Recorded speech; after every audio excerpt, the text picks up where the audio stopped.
கர்த்தராகிய இயேசுவுக்கு நல்ல சமாரியன் என்ற ஒரு பெயர் உண்டு. எப்படி அப்படின்னா, லூக்கா 10ஆம் அதிகாரத்துல 30வது வசனத்திலிருந்து 37 வரைக்கும் நம்ம வாசிச்சோம்னா, அதுல அவர் சொன்ன அந்த உவமை, அதுல ஒரு மனுஷன் எருசலேமிலிருந்து எரிகோவுக்கு போனான். அவன் கள்ளர் கையில் அகப்பட்டு குற்றுயிராக கிடந்தான். அவனை கண்டு இந்த ஆசாரியர்கள், லேவியர் போன்றவர்கள்லாம் விலகி போயிட்டாங்க, உதவி செய்யல. ஆனா ஒரு சமாரியன் தான் அந்த பிரயாணத்துல வரும்போது அவனை பார்த்து அவன் மேலே இரக்கம் பாராட்டி அவனுக்கு காயங்களை கட்டி சத்திரத்தில் வச்சு அவனை பராமரித்தான். அதற்கு செலவும் பண்ணுனான். அப்போ இரக்க குணம் ரொம்ப முக்கியம் என்று சொல்லி அந்த ஒரு ஊமையை கர்த்தர் சொன்னார்.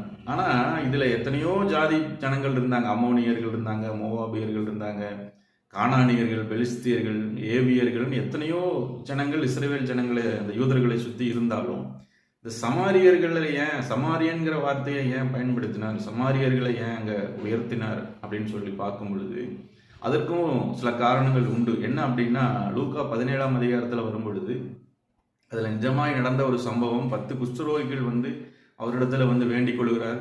உடனே அவர் சுஸ்தமாக்குகிறார். அந்த 10 குஷ்டரோகிகளில் 9 பேர் யூதர்கள், ஒருத்த மாத்திரம் சமாரி.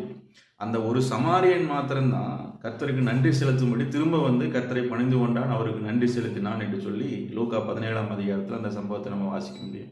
அப்போ நன்றி செலுத்துகிற ஒரு இருதயம், நன்றியுள்ள இருதயம், அதுவும் சமாரியர்கிட்ட இருக்கு. அதே மாதிரி யோவான் 4ஆம் அதிகாரத்தில் வரும்பொழுது சீகார் என்கிற ஊருக்கு அவர் போறார்.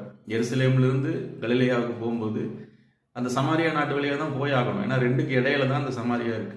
அந்த சமாரியர்களோட யூதர்கள் எதுவுமே தொடர்பு வச்சுக்க மாட்டாங்க, ஒரு தண்ணி கூட வாங்கி குடிக்க மாட்டாங்க, அவங்கள விளக்கமாக தான் பார்ப்பாங்க. ஆனால் இவர் போய் அங்கே தண்ணி கேட்குறாரு. அந்த சமாரிய பெண் என்ன சொல்கிறான்னா, அப்படியே கான்வர்சேஷன் போகுது. அப்படி போகும்போது அந்த சமாரிய ஸ்திரீ இவர் சொன்ன அந்த ஒரு அவளுடைய வாழ்க்கையை குறித்து சொல்லும் பொழுது உடனே அவளுக்குள்ள ஒரு விசுவாசம் வருது, இவர் தான் மேசியாவோ அப்படின்னு சொல்லி. அப்போ அந்த ஏற்றுக்கொள்ளுகிற இருதயம் பாருங்க அந்த சமாரியர்கள்ட்ட இருக்கு.